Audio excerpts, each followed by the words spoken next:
This conference will now be recorded. 4:30 meeting, that way we can all go and go to the appointments we have, go play golf this afternoon, and these. If you don't leave. If I may finish, and move all the topics that we're going to discuss today to the afternoon meeting where there is a lot more of our community available to hear or discuss these items. I make a motion that we have this meeting adjourned and Can't make a motion. comes together at 4:30 this afternoon. You are out of order. Is there a second? You are out of order. You're out of order. Second. Okay. You're out of order. Well, that's fine. The only ones that vote in this meeting are the board of directors. Well, that's. And you don't get to speak unless the chair accepts you and allows you to speak. That's in accordance with Robert's rules. So you can leave. What America do you belong to? This one. Leave that out there. Leave it out there, buddy. What's wrong with you? Thank you, Scott.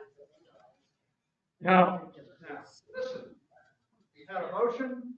Second. no, Have not. You should be able to have a vote. And you can't, not in this meeting. This is the annual meeting of the board of directors. The only ones allowed to vote in this meeting is the board of directors. You are not a board of director. So now, you can, at the annual meeting this evening, you can make a motion. You can do it there. That's a meeting of the society. This is not a meeting of the society. This is a community, not a society. This is an annual meeting of the directors of this association. So if you don't sit down and be quiet, you're going to have to leave, or I'm going to have to just stop the meeting and we'll have to re-adjourn when you're not here. We can make this a closed meeting if you want. And we just throw everybody out of here and do a closed meeting. 4:30 this afternoon. Nope. Nope. Gene, I would like to be recognized. You may be recognized, Liz. I guess I question why we're having a morning meeting when this has never been the tradition before. Because I put it in an agenda 30 days ago and the board agreed with that agenda and it went out to the population of the residents, and that's why. But it's never been done before, so past practice would indicate that all meetings previous to this, all annual meetings previous to this have been held at the afternoon meeting so that everyone in attendance has a voice. I really feel, I know I'm picking you up, but this is a community. And we need to have a voice. Everybody came here because this was a beautiful place to live. Everyone came here having spent years, as you did, serving whatever master, whether it was the government in the military or teaching and following what parents and administrators had to say, or whatever else that anybody did that helped make what our country is. And we came here to enjoy life and enjoy each other, enjoy traveling. But, I mean, we are being so freaking legislated. I'm going to take that book, or both of them, and my copy too, and burn them. Life is not according to Robert's Rules of Order all the time. It's about people, it's about enjoying people. And I really, really take offense at the way that this community is being run. It is not a military installation. We are not members of the military to be ordered around. And I'll tell you, that's what it's been since you took office. And I really think that we can follow the rules without being browbeaten. May I speak, sir? Are you finished, Liz?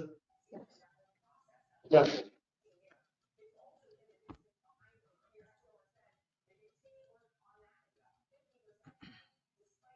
I've lived in this place 28 years now. I enjoyed every minute of it. Even with the bad times, okay? Let me tell you, I've gone through some bad times. I've been on this board more than anybody in this community. Unfortunately. Wasn't my doing, they just kept electing me. And Liz, I understand what you're saying, but the old adage, we have never done it this way before, sort of leaves me cold. Because as communities like we are progress, and that includes getting larger and larger, you got to try some new things once in a while. Absolutely. Okay. So the fact that the board approved the president's agenda for today, me, it goes on. And approved, it was put out. You are here representing the community, and that's fine, but there are rules by which the board follows, and there are rules then that allow the residents to speak. So all I'm asking is, let's just follow the rules. I mean, yeah, we're not military, but I'll tell you what, you let chaos reign in this place, and you'll see how quickly it goes to pot, okay? And one thing about it, if we ever get into the situation where we don't have a board because of whatever, and this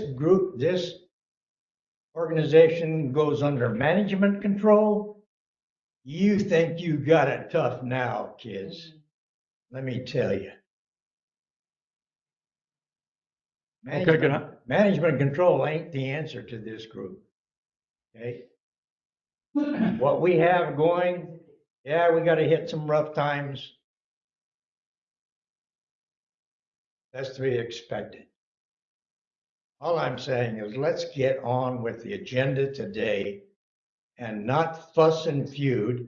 You're going to have 3 hours this evening to bitch and gripe and moan and complain, okay?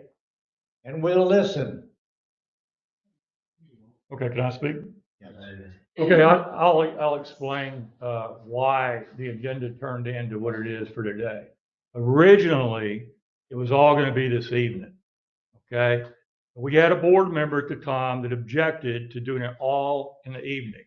And so we looked at, if we don't do it, because the idea was it's going to be too much to do it after the evening meal. So there was an idea thrown out to the board that maybe we should split it up. We do part of the meeting before the meal, part of the meeting after the meal. Well, when we kicked that around, it was like going to create a logistical problem for the social committee to do the setup. Okay, with the setup that they needed to do, we'd be doing a meeting in the middle of it. Okay, so we kicked it around some more, and originally I had an organizational day scheduled for the clubhouse on Friday. Normally, when you have an election, then you don't know who's going on to be a new director until the annual meeting. So the whole idea was we already know who our directors are going to be because we didn't have enough to have an election. They were appointed by our bylaws. So we knew well in advance who they're going to be. So therefore, when we looked at the scheduling, I said, well, we can go ahead and knock it all out in one day. We can do it the morning annual meeting, and then right after that, we do the closed organizational meeting, and then this afternoon at the social that was already planned, it'll be shorter. So we'll get in there and we'll eat dinner right away at 4:30, and then right after 4:30, we go into the members meeting of the society. Now, this is a different meeting. I got it. We've never done one since I've been here. And I think that's where you get your voice. And that's what we need to do more of. I keep hearing we need a voice. We need a voice. I am making changes so that I can hear you. one of the changes I wanted to implement today, and that is for future monthly meetings, I had a couple suggestions that we do it similar to school boards. So you get the topics, always work to get the topics out to the whole community a week prior to the meeting. So the idea is you get the topics and you look at it. If you're vacationing and you don't really care about the topics, don't worry about it. You know, you can go on and do whatever you're doing and you don't even have to get online. We're working with Dick though. He's going to put a 52-inch screen over here on this wall so that we can see from here anybody who's traveling that wants to tune in. And he's going to put that one over here on this wall so all you can see all the people that are out there virtually. And then we can actually have a hybrid meeting where there's interaction, where we can see people, we can talk to people, and we'll all be doing that during the meeting. The other thing we're going to implement is when you got the topics, it has it in our policies already. If there's something on a topic that you want to speak about, you can send that message to a board of directors and say, hey, I want to talk about that topic, item 2, that's on the order of business that's upcoming for next week. And so we get that, and we say, okay, then we know that you want to speak.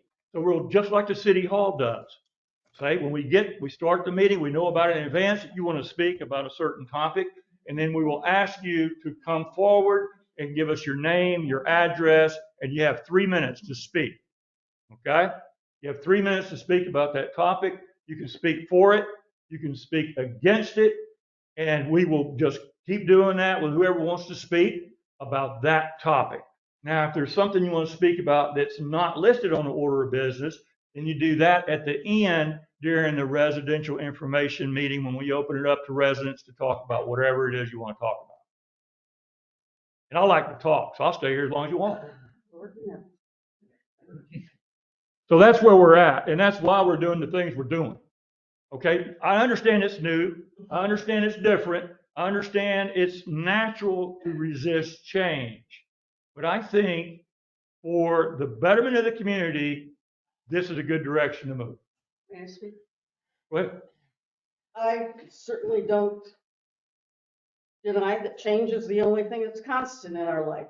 However, I do take issue with the fact that people are being dealt with as though you're someone that's unimpeachable, and unless somebody, you know, how many times have you been having a conversation with someone and a thought will come up in the middle of it? A what? A thought will come up and you want to ask it. That's not in advance in writing. These folks are sitting here. If they have a question, in my mind, they have the right. I have never, and granted, my experience is extremely limited with boards, but I have never, ever been in a meeting where people have been shut down as they are in these meetings. And I don't think it's right. Mr. Chairman, first of all, my name is David Blackford. For those of you that can't see my name tag from the far reaches, I just want to speak. You know, we all come from different backgrounds.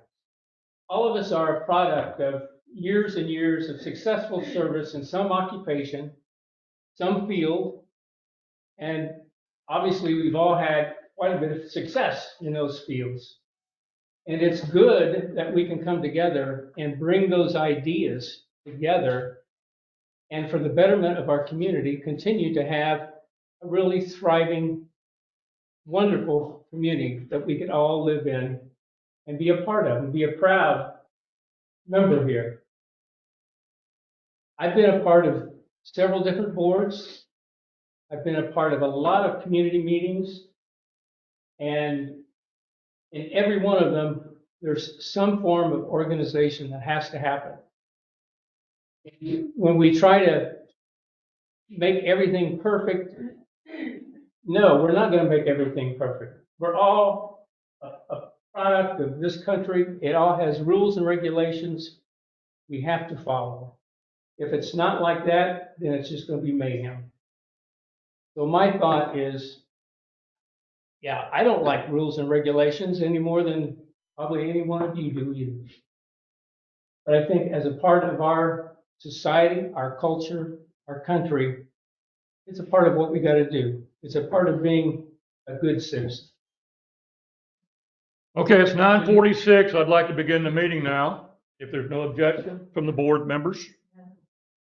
Okay, hearing no objection from the board members, the next order of business is approval of the Well, minutes as of the I- previous as you meeting. can- it's obvious 8 that April, you're gonna run the monthly board of we're gonna directors have meeting. speed. All I'm not board sure why members how saw many of us are the here. order, Will you please excuse me, I'm gonna retire, go play golf or do something else more important. When you bring these topics up, you're not to allow anybody to question them, that's ridiculous. okay, so all the minutes from, everybody got the minutes that Liz sent out. I think she did a really good job on that. A lot of details in there. Are there anything that need to be amended within the minutes? If not, is there a motion to approve the minute? Make a motion, we approve the minutes. I'll second. Okay, I have a motion to approve the minutes as written and previously distributed. All those in favor? Aye. Okay. All those opposed? So, motion passed. Minutes are approved. Next item of business is treasurer report. Treasurer, you have the floor.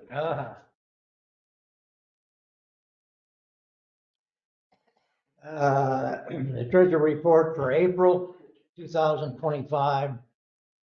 For that month, we had expenditures of only $1,760.02. That's sort of normal for the first month of the new fiscal year, including normal utility bills, officer and committee budgeted reimbursements, along with payments to Attorney Doug Fields, the HOA officers meeting with the attorney, Community Association Insurance Solutions. We have a new insurance premium that was recommended by our insurance committee that we have an HOA workman's compensation insurance policy. We had a payment out to Lookout Pest Control for the clubhouse pest control treatment. We finished the month with balances of $7,762.58 in our checking account and $223,722.05 in our savings account. By the way, the savings account also has the obligation of the financial reserve, and that increased this year to $31,702.90. So far for this fiscal year, we've received 89.5% of our budgeted income and spent 1.4% of our budgeted expenses. I just want to give a shout out to all of those who are now paying annually on their assessments. That sure helps me, let me tell you. But so thank you very much. The increase went up. Cookie, could you turn the AC down a little bit? It's on 74 back there. If you could cut it on down to 71, that would be good. You have a question for the treasurer? Yes, I do. Do we have any employees that are on the payroll of the homeowners No. association? We have no employees. Okay, what is the basis for having a workers' compensation program, which is normally rated based upon how much employees are paid or what they're doing? And should we be having a workers' comp program or a liability program? Would you like to answer that? No, I haven't. I'll- I'm not an insurance expert. Well, I don't know how you rate, I don't know how you rate workers' compensation without payroll.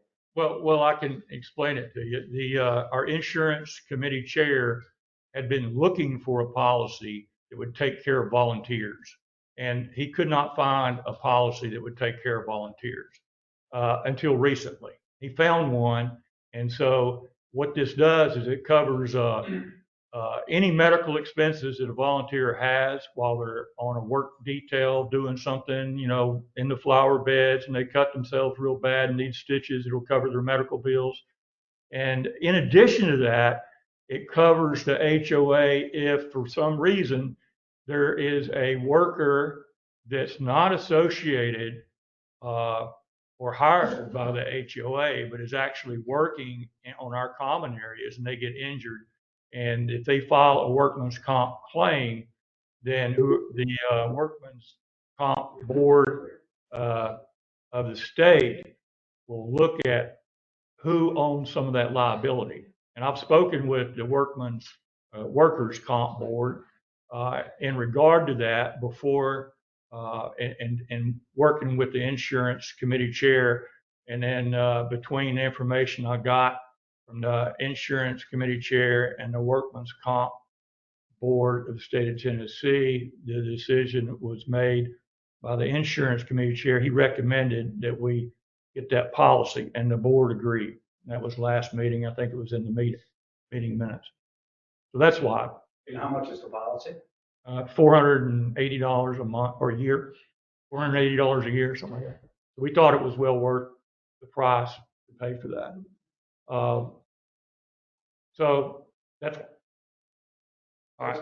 Treasurer? My questions, I hope you're going to disseminate that to the people that volunteer so that they know that if they get injured, they have a place to go. Yeah, if I forget to do that, please bring that up tonight if you're. Good point. Yep, good point. All right, Treasurer, you got anything else? No. What about the audit? Oh, audit. Didn't you do an audit? Yeah. No, you want to do that now.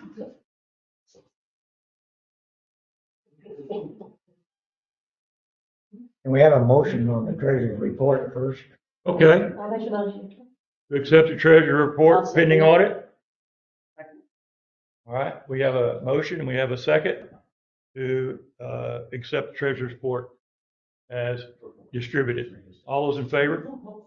Aye. Aye. All opposed? Okay, ayes have it.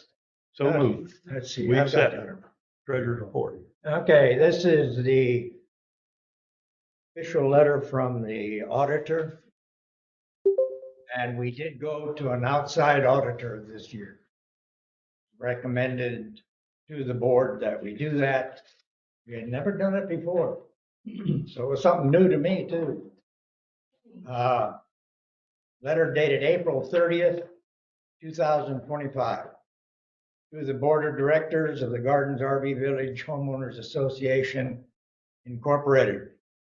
I have examined the accounting records of the treasurer of the Gardens RV Village HOA, namely the account registers for checking, savings, bank statements, and supporting documentation.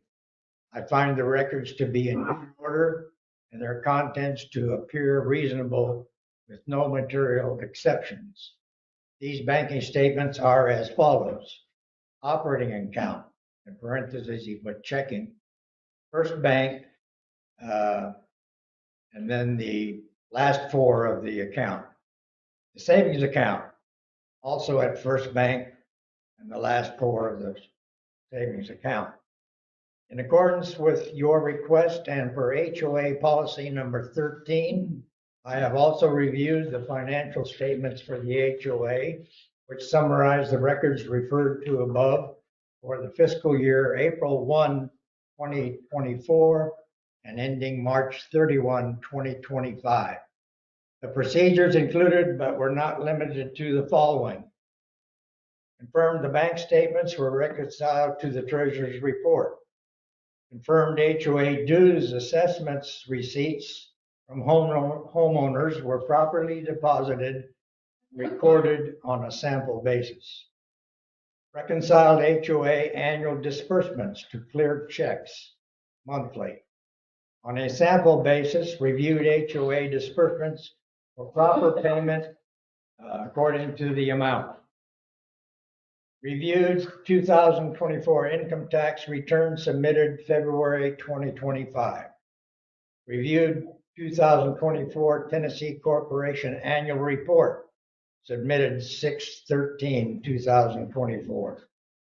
These statements appear to fairly represent the financial position and the reviews and expenses for the organization for the period covered.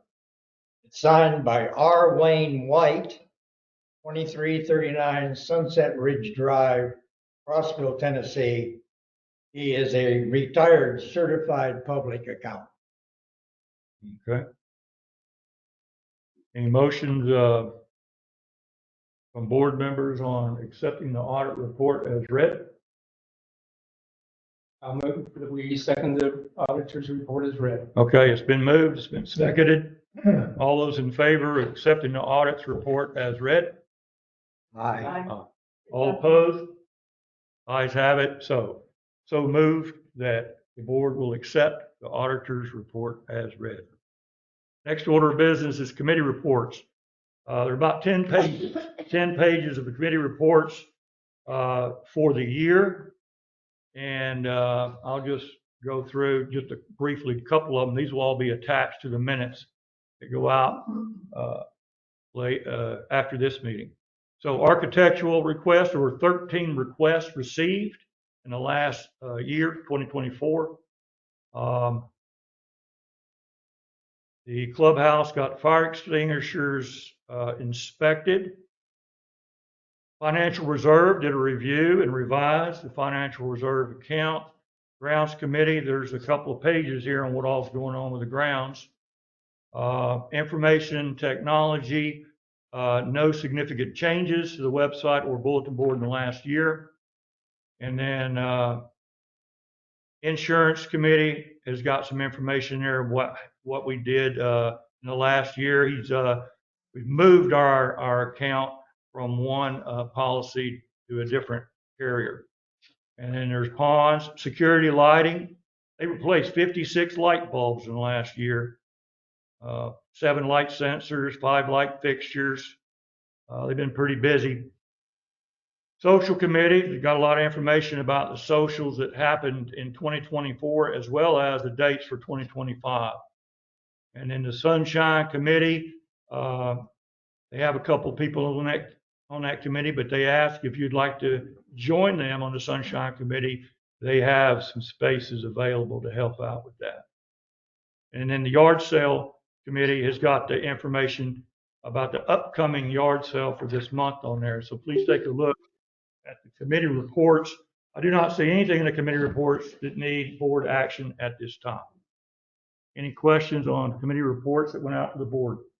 No questions and no objections, and we'll move on to the next order of business. Next order of business is old business, and that is a proposal to amend Policy 20.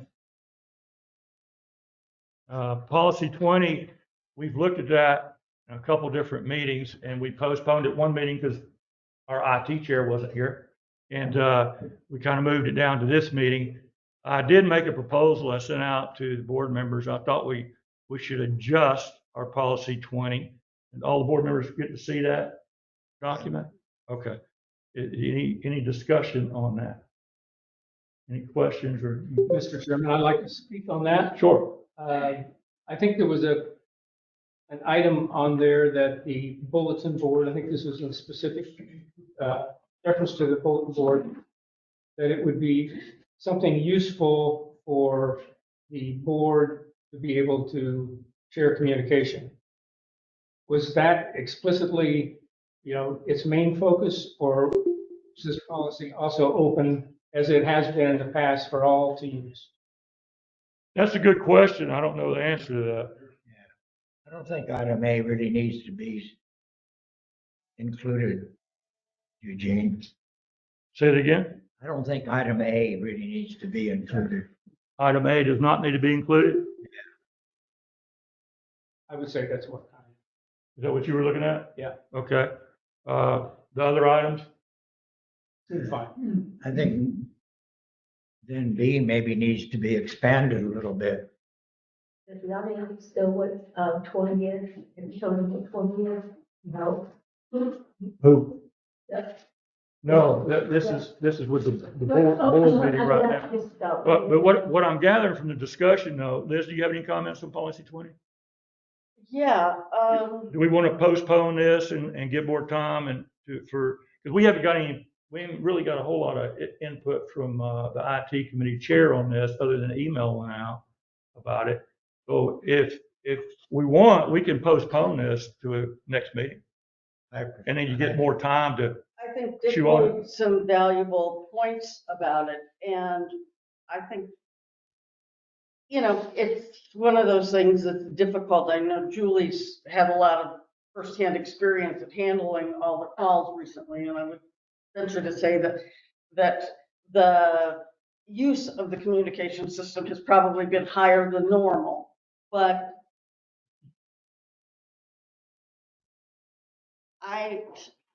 again, I feel like this is trying to restrict people from communicating, and everybody's paying for it. We don't want to do and- that. And I don't think that it should be. So no changes needed? Policy 20 right now? No, well, right now, but I think we need to continue to look at it. And some of these are all right, okay? I mean, who cares if a signature block has slogans, quotes, or messages? I mean, come on. I understand that, you know, emails shouldn't include jokes and videos and video clips. That, you know, that's Facebook stuff, obviously. And I don't think that anybody would take issue with that. But, you know, it's not primarily for the board and committee chairs, official communications. I mean, it's a member conversation facilitator, for lack of a better way to explain it, but Yeah, it's okay, Liz, if A would say the bulletin board is used for board members and committee chairs to officially communicate, yeah, that's fine. yeah. So it's a little, But Board the side. way it sounds, the bulletin board will be used primarily for board members and community chairs, official communication to inform residents of important information. Sounds like, don't you guys dare use it because we're using it. Okay, what I would like to do then is I'd move that we postpone this until the next business meeting. And that way, if I could get everybody's input again on this, Yeah. send it to me and I'll try to pull it all together and I'll send it back to you and say, this is kind of where we're at on that. Yeah, let's And then we'll move look at it again next month. I second that. Okay, I got a motion, I got a second to postpone until next business meeting. All those in favor? Aye. Who was your second? Okay, cool. I made the motion, he seconded. So moved. We'll move it to next month's meeting. All right, new business. Appointment of new directors to the board. Well, before we do that, I guess we need to say goodbye to two directors because Julie McCalla and Cass Bracy are coming off the board. They've done, their 3-year term is over. So I want to thank you for your service and doing all that you did in the last 3 years, and hope you'll consider coming back sometime soon. Cass couldn't make it because she's out traveling. It's kind of like doing your penance. You know, you don't want to come back and do it again. Yeah, I got that. Is that what like? Okay, so the new directors to the board have been known since January, and that's Jeff Way and thank you for stepping up, Gary Brony. If you two would, come on up here to the board and join us. Okay, come on up and get some of this. Yeah. And Julie, Julie, been a pleasure. Julie's got a warm seat for you, Jeff. Come on up, Gary. You have to grab a seat here.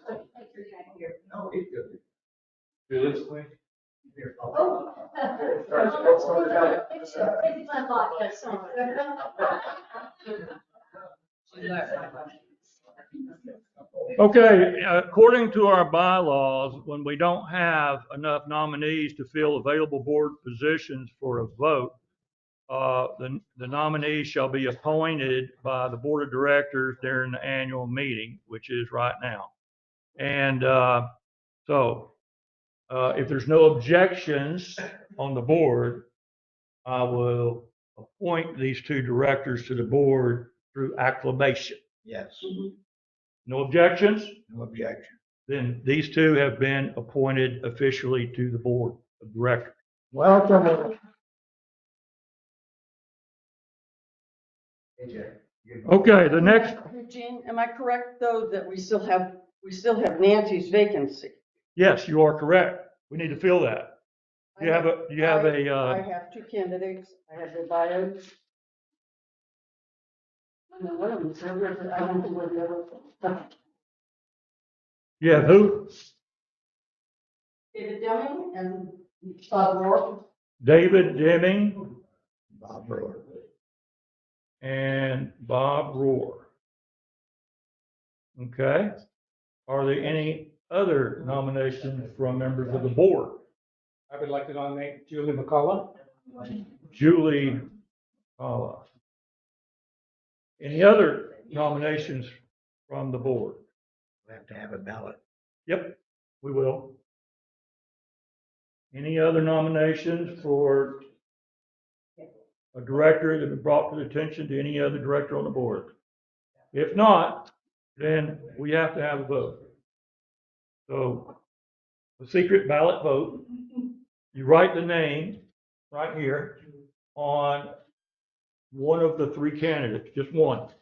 So we have three candidates that have been nominated for position as a director on the board. David Deming, Bob Rohr, or Julie McCallum. Sorry. All right, so write a name down, fold the paper in half, and pass it to the admin secretary for this meeting, at least. Pro Tem. Pro tem, there you go, that's the word. I thought it was protest. Well, we'll be that. Everybody Okay. voted. You got, I have everybody's? could have. So the secretary will do the calculations, and then afterwards she will destroy the votes, the secret ballot vote. There's a fire pit out back you can use to burn it. Oh, now, Julie McCalla has been selected, but was that I would, Okay, she's been selected. Congratulations, Julie, you're back on board. Come on up. but are you willing to serve? Why not? Why not? All right. One, two, three, four. We got 7 members. All right. That's the first time in a long time. Okay. Welcome back, Julie. You were just gone a minute. Okay, next order of business is a proposal to do a survey on fences. I think Yes. we talked about that. Liz, would you lead that discussion? Just that everybody knows that fences have been an issue. We've got fences of all kinds. I think there are 22 at last count of fences in the neighborhood. I know some people are adamantly opposed to them. There are other people who have them. My thought was that we can guess at what you guys want, but that's not the way to go about it. We need to talk to you. So what I would like to do, and I have 2 volunteers so far, is to put together a survey to send out to you folks and listen to what you're saying, what is going to be the best fit for the neighborhood, or perhaps some options could be offered. So that's what I have in mind right now. I've got some things penciled in, and I've got 2 people who have offered. I would gladly take the services of a few more people, but we need to get the ideas down and get them out to you and let you express your opinions, because that's what the neighborhood's about. Liz, Yes. you intend to do this via the website? To be honest with you, I was thinking about doing it via paper, because I don't know. We can talk.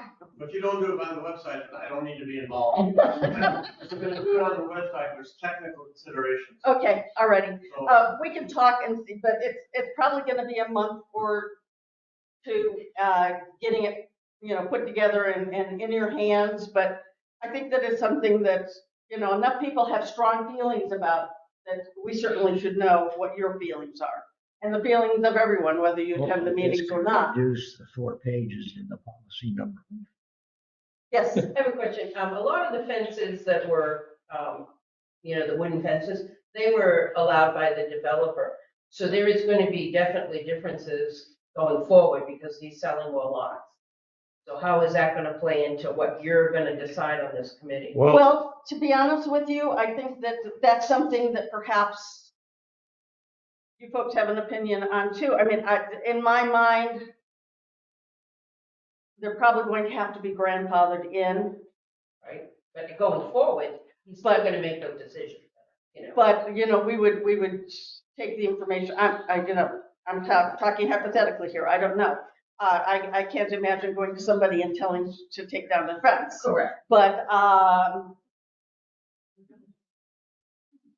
think that logic is gonna tell us, that they are grandfathered in, but, I'd like to hear from you folks on that. So, Liz, so what we've already started talking to with Tim is that he would be responsible for the development of the home. The architectural committee would be responsible for whatever is going around it, whether it be a gazebo, a fence, whatever.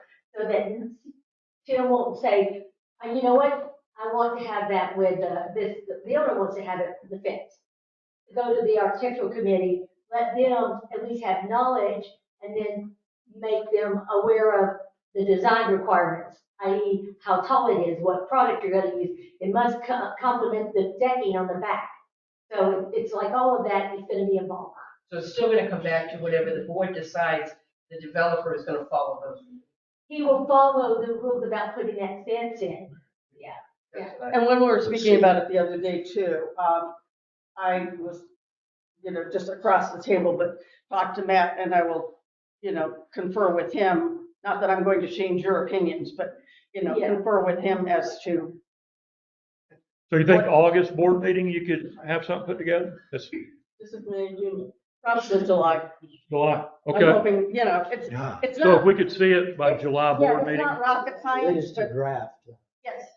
Yeah, if you could get the board a draft by July board meeting, that'd be great.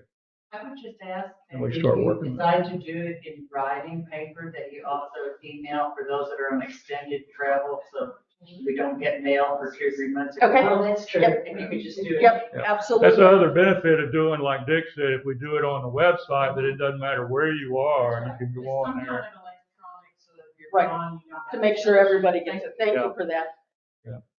Okay, is that it, Liz? Yes. All right. Next order of business is a proposal to add a policy reference to vendor hiring requirement. Right. Everybody got that one? Any questions on that one? Yeah, so if we've got so truthfully, the only, Oh, the only reason for having the workman's comp policy then would be to cover, if we've ensured that, according to what you gave us, that everybody else who's working here has insurance, that it's truly only going to it's truly for the coverage of the volunteers rather than the. well, We- But it said. the way I understood it from the insurance committee chair, Bob, de Blasio, was that kind of the way this policy is written is, it's like if any. So it's kind of like a umbrella policy for if they have a workman's comp. Most of them, from what I found out, they don't have a workman's comp policy. What they have is an exemption from the state for being required to have workman's comp. Yeah, So they really don't have workman's comp. 5 then- or less employees. So what happens in the insurance world, based on what Bob has explained to me, is if an individual has a certificate from the state and says, I'm not required to have workman's comp, and they get injured, they go to the Workman's Comp Bureau, and the Workman's Comp Bureau is trying to find out how is this individual going to get paid for the time that he's off of work. So when they recognize that he doesn't have a policy, then they're going to be looking for that certificate. If the certificate's up to date, then they may say, well, you ain't getting nothing here. I kind of think from what I've seen and everything I've read, that certificate is kind of like, they're opting out, okay, of having a workman's comp policy, insurance policy.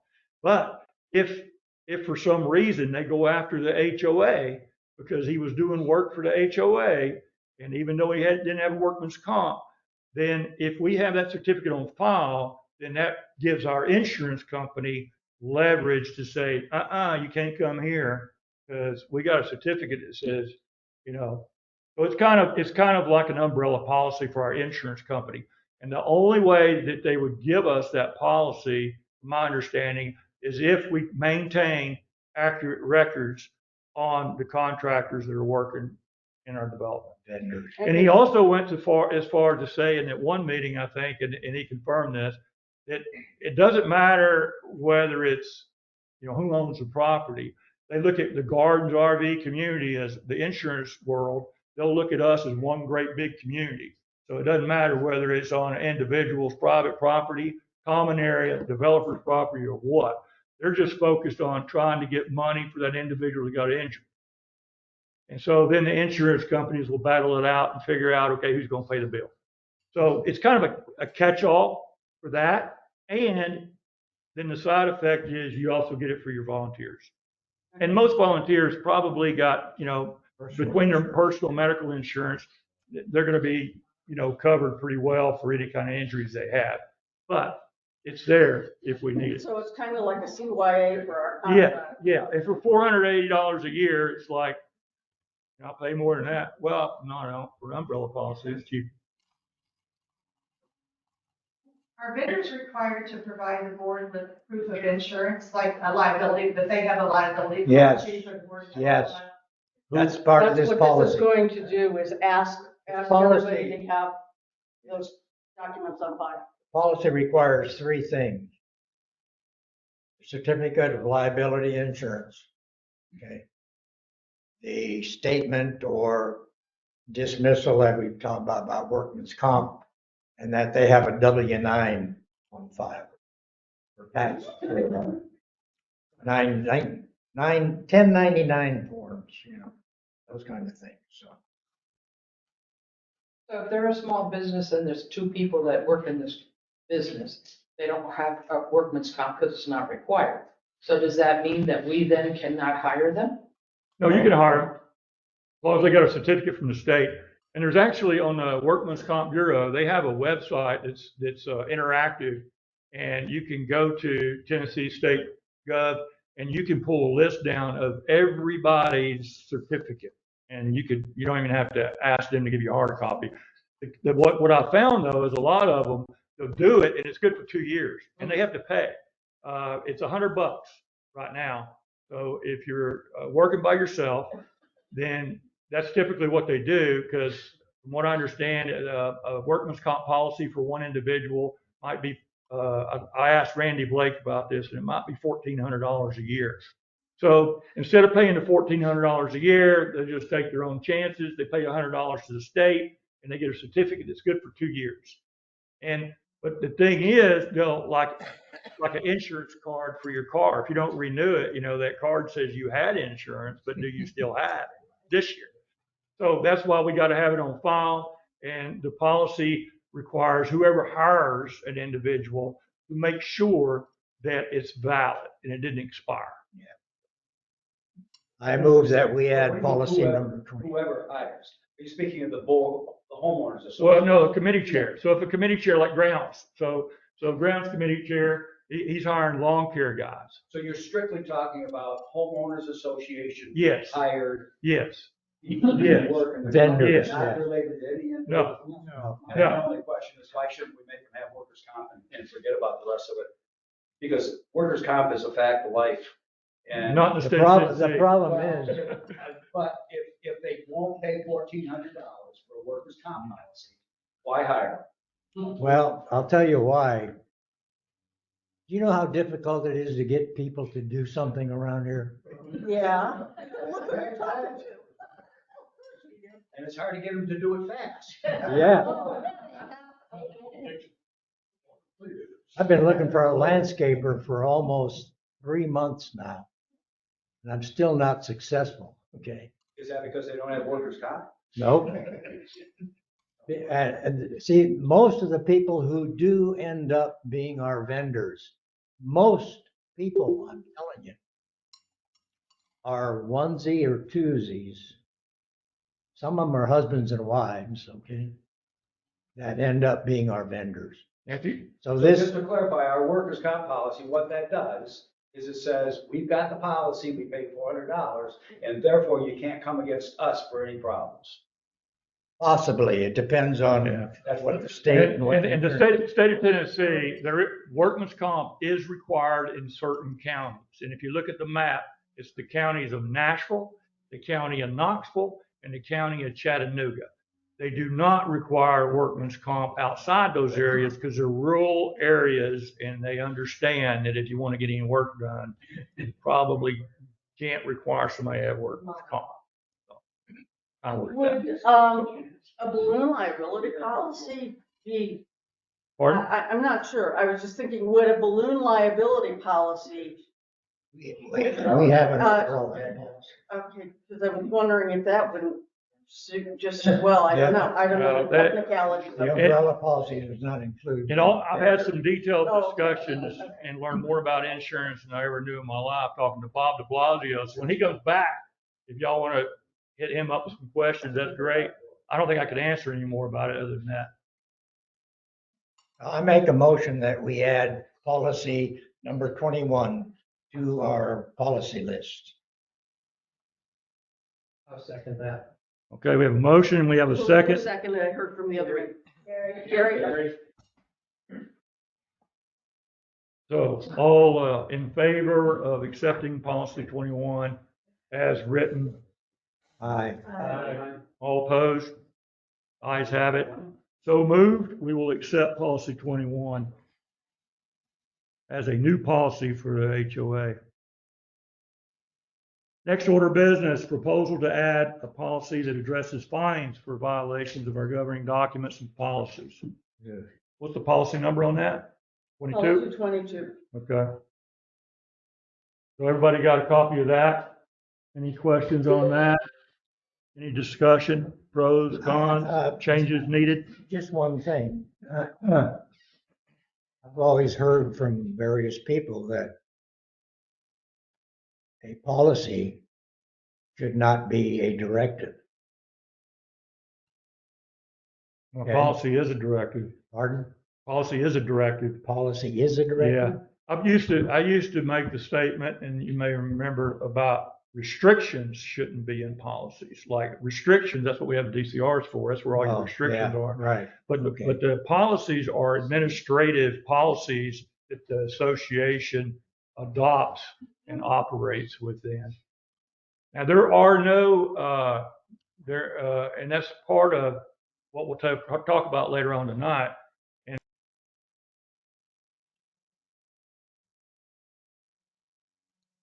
And we haven't had the issue of fine as long as I've been here. Right. And that's probably why we didn't have it in the policy. Did issue. But if you're gonna have fines issued, it needs to be either in the DCR or policy or the bylaw, somewhere it's got to lay it out. So that's the purpose of this, is to put it in a policy so it's up front, everybody knows what it is, and knows what actions can be taken if you're deemed to be in violation of one of our governing documents, which include the bylaws, the DCRs, and the policy. I would ask, why is, could we put in place some sort of intervention in between the assigning of the fine and, I mean, I know you sent us the stuff from TMZ that, you know, I don't care what TMZ does. We're not TMZ, but,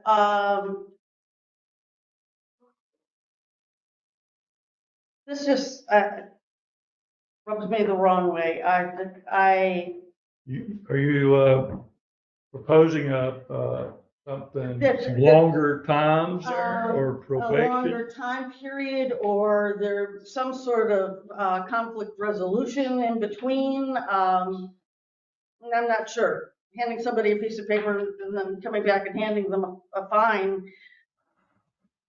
Eugene, can I ask a question? Yeah. On the policy that you're proposing, how much input did you get from the people, the residents that are affected by that policy? The people that are affected, You're proposing that the. None. You got no input from the people that No. are going to be subject to that policy? that's true, yeah, yeah. Only the board? Yep, only the board, And you didn't ask anybody about it, what they No. thought about it? no, But they're subject to that policy? yeah.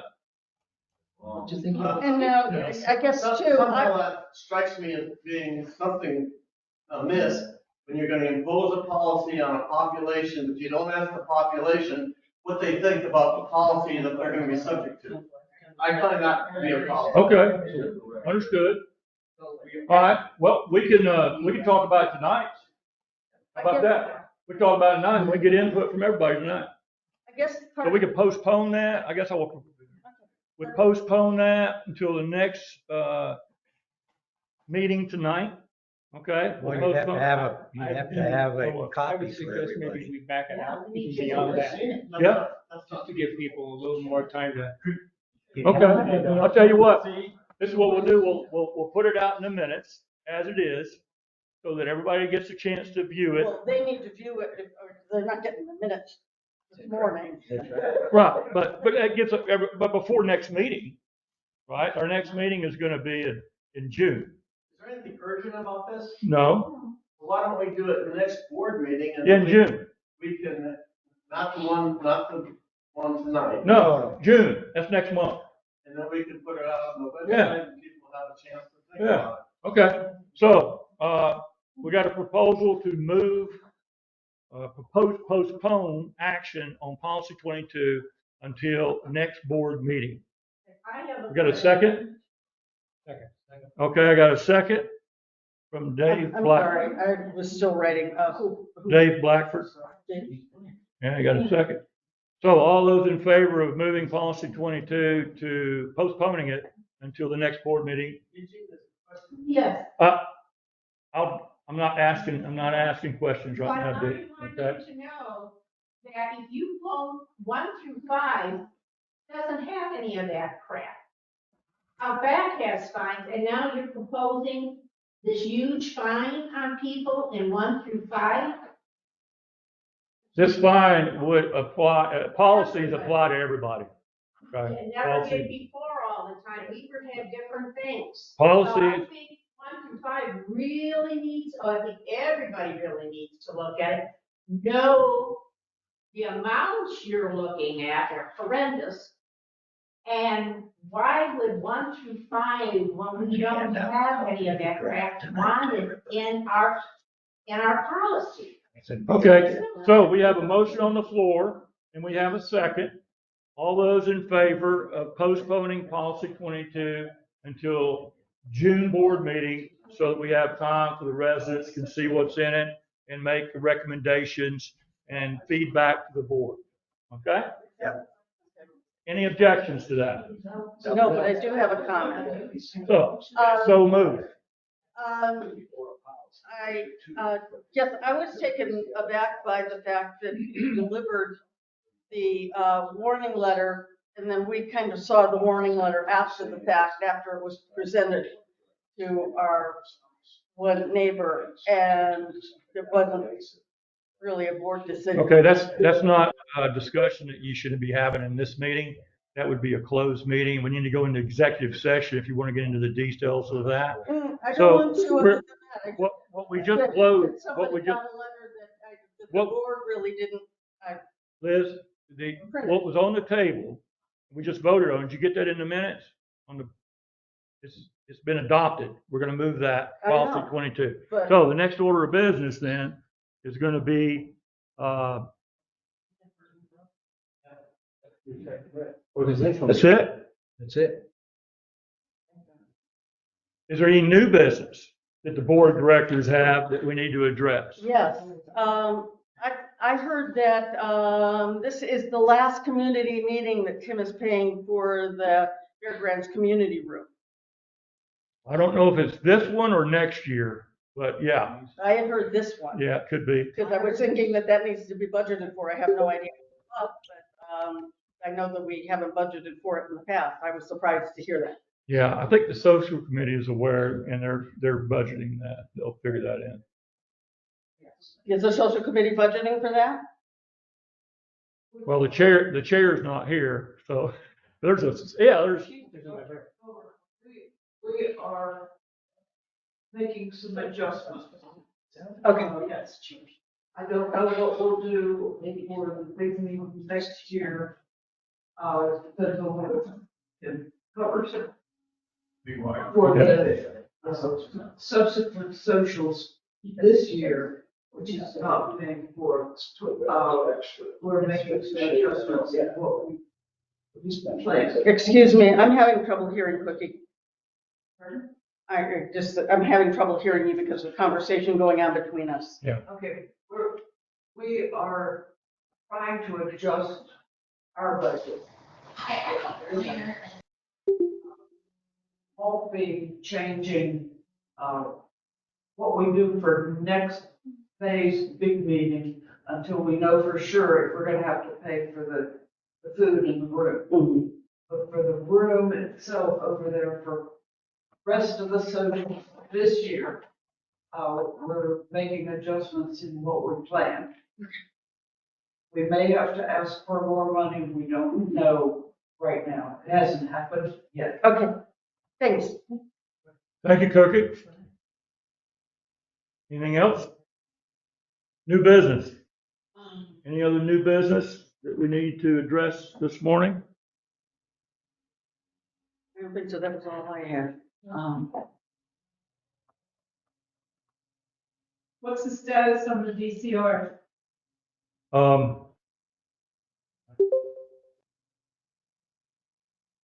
The DCRs that were sent out to the community have been amended. And we had in fact, yeah, I'm glad you brought that up. I had that written down as a new business. So yeah, this is new business right here. Liz, it needs to go in the minutes.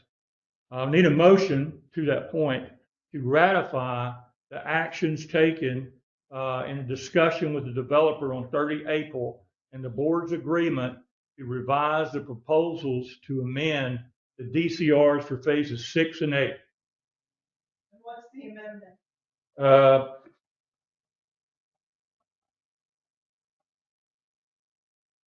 This memorandum of record will go out with the minutes so that you'll see it.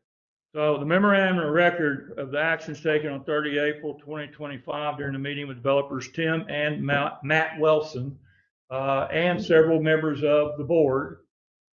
HOA members present were Julie McCallum, Gail Guns, David Blackford, Eugene Turpin, Gary Baroni, Liz Bowman, and Jeff Way. As a result of the meeting of the board, the board agreed to make the following changes listed below to the proposals previously emailed to all residents in the gardens. Proposal 1, which is the same in all DCRs, no change. Proposal 2, Article 6, lot building restrictions. Remove the previously added words and the architectural committee.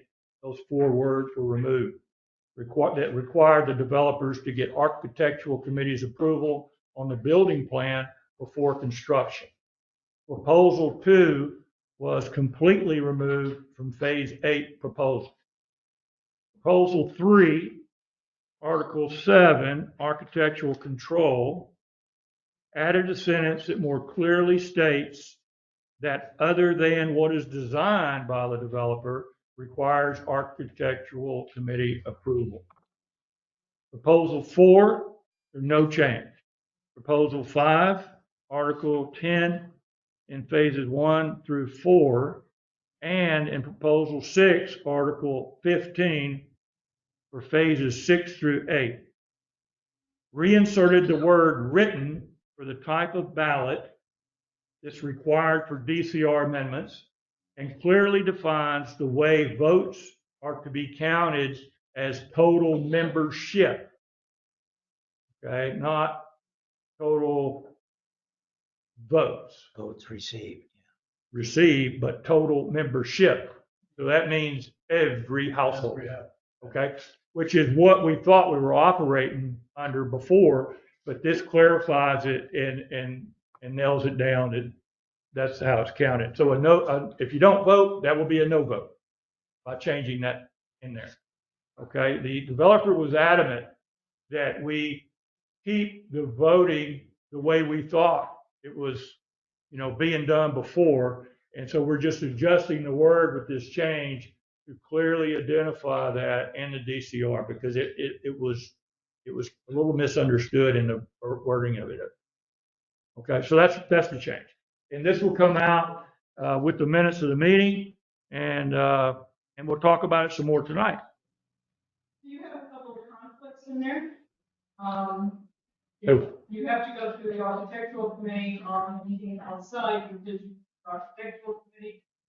If you accept a no-show or no-go as a no.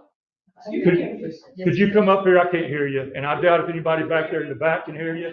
The microphone's up here, so if you would come up here, please, and speak, it'd be better for everybody who's in. I will stand here. Can everyone hear me? Yes. Okay. So, you have a couple of conflicts.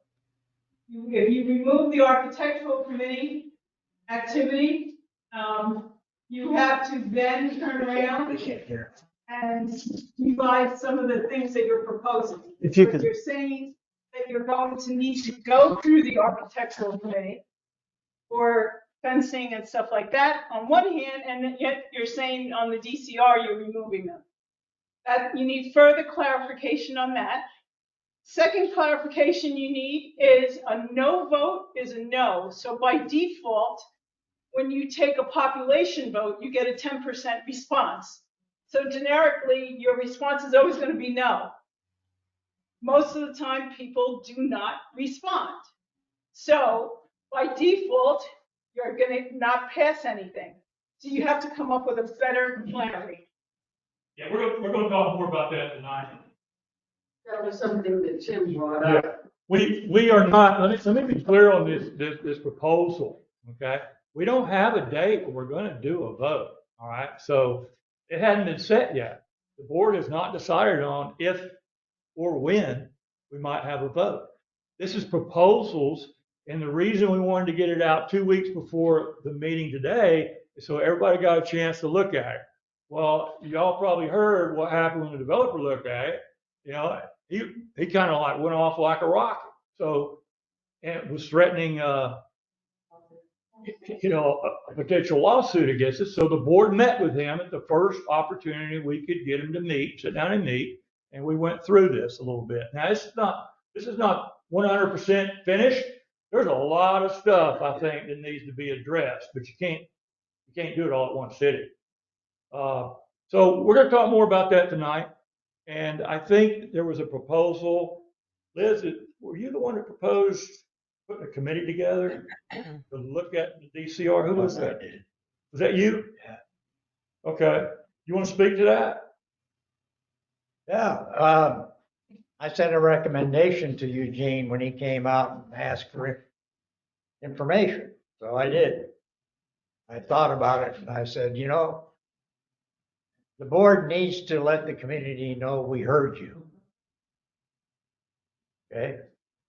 And I heard you on the missiles that came out, okay, through the bulletin board. There were a lot of emails, and some of them were repetitive, but there were a lot. And so I said, okay, Gail, what would you recommend? So I did. It hasn't come up yet, but I'll let you know. What I recommended was that the board has authority by the bylaws to stand committees. Okay. And so my recommendation was we stand a committee to look at not just these DCR proposals, but to look at the DCR, period. Now, some folks think that DCRs are static. They are not. There's one big factor that can change DCRs. And that's when the state legislature changes the law. Okay? We've had 8 amendments so far, 8 votes on the phases 1 through 5 DCR. We've had 2 on phase 6 and 7. We have none on phase 8 yet. So that DCR is vanilla as the developer wrote it, okay? Now, what I proposed was standing committee that would review all 3 DCRs with the main purpose in mind is to consolidate them. You know how hard it is. I don't know how some of the other HOAs around here deal with. I understand Tansy has a bunch of DCR, not Tansy. Fairfield Glade has many DCRs that they deal with. To me, that's wow. We're dealing with 3. It's not unmanageable, but it sure is tough. Okay. Now, my recommendation was to get 4 volunteers from each phase. So a committee of 12 to review the DCRs, starting with looking at current law. We were basically under TCA number 66. That was the last time that the 8th Amendment to the phases 1 through 5 was passed. Okay. Now we have to abide by TCA 48, which is a fairly new act by the legislature to cover incorporated nonprofits. Unfortunately, when we prepared the initial charter to go to the state to create our HOA, it was incorporated, and that's how it's listed we are a nonprofit incorporation. So therefore, TCA 48 sort of overrides. We're not totally independent of TCA 66 yet, but 48 is the driver now, okay? All right. So we thought, yeah. None of our DCRs have ever been really reviewed under that new TCA 48. So I thought it was time. Is that a new law or is that one that's been proposed? That's a new law. And what about the homeowners association laws that are being proposed? Oh, that's okay. I am not going to address those because they are being proposed, and one of them is actually called a Homeowners Association Act. Okay? Right, that's the law. Yeah. That would be the law, and the question. That probably will be the law in the future. I read those 38 pages, and they came out about 10 years ago.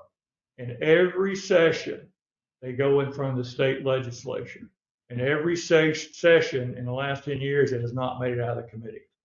And if you look at the Tennessee Code annotated, like Gail said, we really fall under 2 different animals. There's the Title 48 that covers nonprofit organizations. And then there's Title 66 that covers multiple owned properties within a development. So it's interesting and it's really hard to read. I talked to a lawyer about it. A real estate attorney said, yeah, but it was written by lawyers. They make it like that. So you got to be a lawyer to read it, and it's not easy. You really got to zoom in on it. And even then it could depend on, what a lawyer or what a judge interprets that day could be different from what they do next week, the way it's written. But what I was able to pull out of it is 66 really applied on day one, and I was going to get into this more tonight, when in 1990, when Jim Wilson formed this development, the first recorded act was he went to the courthouse and he had to file a charter and the bylaws. That happened in December of 1990. Okay? Didn't have a DCR. You had a charter and you had the bylaws. And even the bylaws was like an exhibit. It was like, that was the declaration. That's where the developer comes in to the courthouse and he says, I'm declaring I'm going to create this development. They say, okay, great. So he gets his approval from the state, and the state says, here's the laws for that. Title 66. You got to follow laws of Title 66 as a developer. And then you look at that. Well, one of those things is he has to stand up a homeowners association. He has a certain period of time when he's got to do it by. And it has to be a minimum of 3 people. Guess who the president was? The same guy that stood it up, Jim Wilson.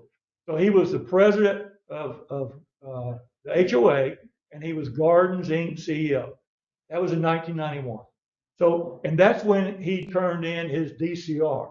And he said, okay, I'm going to develop these properties, and here's my charter, here's my bylaws, and this is the covenants and restrictions that are going to be tied to the deed of all the land. And so all that's recorded and at the courthouse, and that's kind of how it formed. So once he created the HOA, then comes along Title 48. Title 48 governs the association, how they do their meetings, how they establish their bylaws, what's supposed to be in their charter, and it lays out all the information about how an organization is supposed to operate, which is separate from the DCR. The DCR is tied to your land, the bylaws, the charter, and state law. For 48 affects the association. Title 66 is more focused on what the developer's responsibilities are and the HOAs once it's established. So there's a lot there. Yeah. And we'll talk more about that tonight. So anyway, as my recommendation was that we take 4 people from each phase, volunteers, to be on this committee. You can volunteer right now if you're in the room. And the board will direct the committee as far as a proposed first draft date. In other words, I don't know how much time that will take. Well, I really do. It'll take a long time because it just works out that way. Now, let me talk about those 8 revisions to phases 1 through 5. So far, we've had 8 revisions to the DCR. Each one of those revisions was voted on by the membership at that time. Now, by the time we got to revision number 8, we had a lot more members than we started out with revision number 1, okay? But we have always based our vote on total membership. It has never been just on the votes received, okay?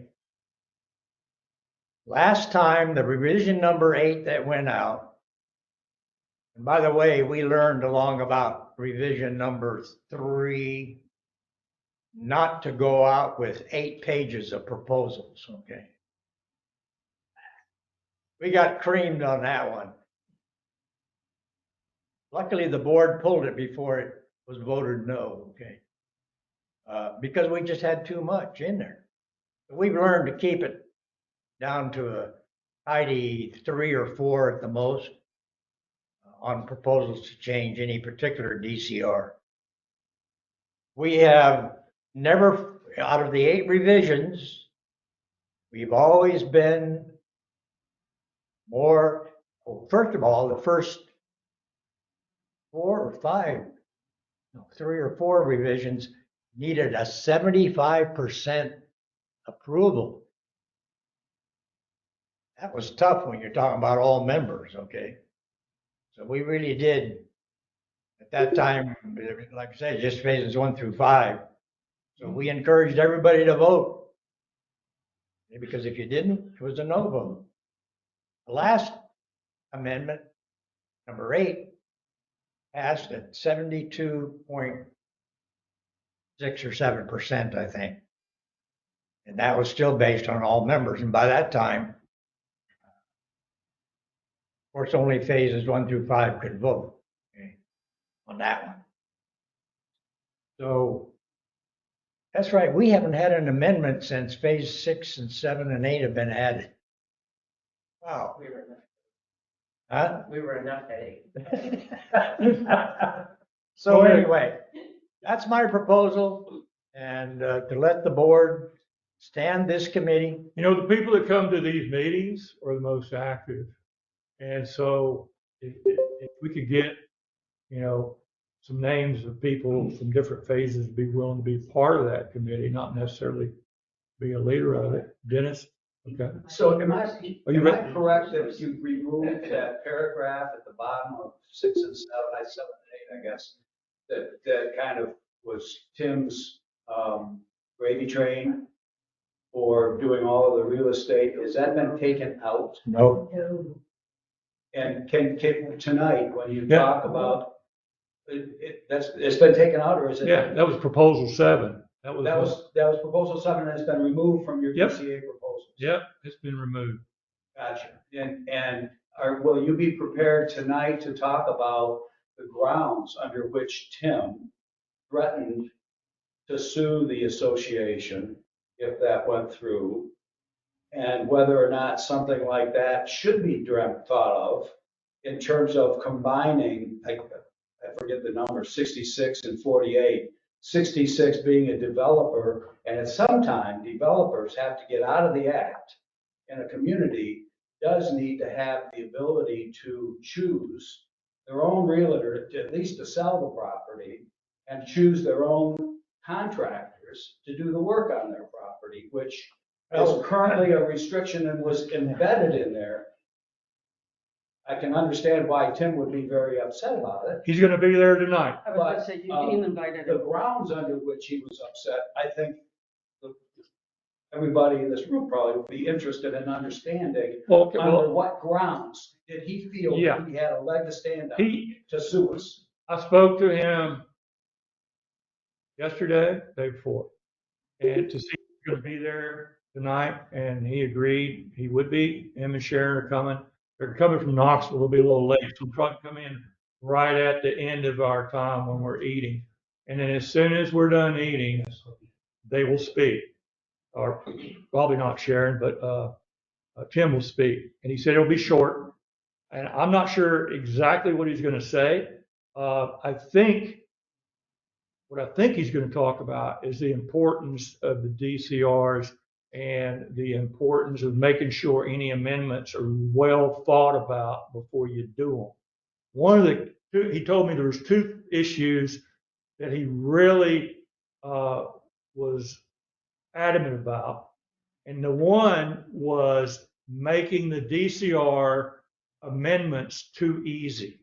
And he thought that should be kept like we thought it always was. It should be a written ballot, and it should be 66%, 2/3 vote in order to make any changes or amendments to the DCR. That was one. And the other one was Architectural Committee. Yeah. Thank you, David. Yeah, the other one was his ability to design and build houses as a developer because of his investment that he's done as far as the marketing, the shows that he goes to, and all the things that he does to sell this community. Okay, that's an equity investment that he's done into his business. And he needs to ensure that he has control over the design of the buildings and the houses to make sure they're done in a way that conforms with his vision of this development. And by putting those 4 words that were in there, where the architectural control would have to oversee his plans before he started construction, he went off like a rocket. He said that's going to kill his livelihood and his ability to do his work. And that was the big takeaway. And what we tried to explain to him in our meeting with him was that was not our intent. The intent was to stop the construction of fences and the idea that if an owner comes in and builds a house, that they can do whatever they want up until the point when it's completed construction, and then it falls under the HOA. And he had a clause in the DCR to allow them to do that. So our architectural committee was handcuffed and could not do anything until the date of closing on the house. So what we want to do is we need to find that balance where you can build a house like you want, just don't put any clotheslines up, don't put any gazebos up, don't put any outside structures up without going through the architectural committee, even if it's during the building phase. That's what we're trying to do there. So we're not trying to stop him from building houses, but we want him to do the, we want the same for a new construction as for old construction or a resale. Everybody should fall under the same rules. Should be different rules if you're building a house versus buying one, you know, and it shouldn't be really a whole lot of different rules for phases. You can have different rules for phases, but the closer we get to having, you know, one set of rules, I think the better it is for the whole community. So he didn't object to a homeowner in Area 7 hiring their own realtor to sell their home instead of hiring the gardens. Is that what you're saying, or did he object to that too? What he did was, 1 through 5 DCRs, doesn't have anything about who can sell your house, what you can't Right, sell. right. So Tim, when he started at 6 and 7, said, well, I'm gonna fix that, I'm gonna make new DCRs. So his new DCRs included the Correct. restrictions. You know, That's why we're here, because he changed. it's interesting because He got A screwed lot of- out of a sale, that's why he did it. a lot of people have overlooked one of the statements in phases, excuse me, phase 6 and 7, DCR. Forget where it is right now, and I could look it up, but it says that he has this ability, these abilities, only up to the 5-year point that the DCR was originally registered, okay? It's been 8 years. Your question about, does he really have a foothold to sue the HOA if we change that? Now, I don't know, but I know what's written in there, okay? And what's written, some attorney would look at that and say, wait a minute, you know? It's self-limiting. That's good information. You limited That- yourself, that okay? will change people's view. You limited yourself. Now, why are you saying you can sue the HOA? Like I say, I'm not an attorney, but since it's written in there and you can find it in the DCR, I'll even, if you ask me, I'll even give you the reference, okay?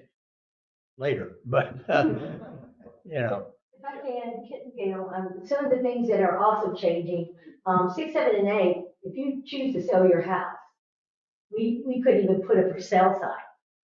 Now you'll be able to at least do that. And there is a point, I'm kind of tweeting. I see both sides of that fence. On one side, Lois and the gardens know this community and has the historical basis to know what is going to sell, because you know all the neighborhoods around us sell for a very low price in construction. So there is that one side that you would want the gardens to sell your house. And of course, there's the other side that you should be able to choose exactly who your realtor is. It might be yourself, sell by owner. So there's my point. Well, I drive around, phases 1 through 5 a lot because I live on Hawthorne Loop and I sometimes go that way and then I sometimes just go this way.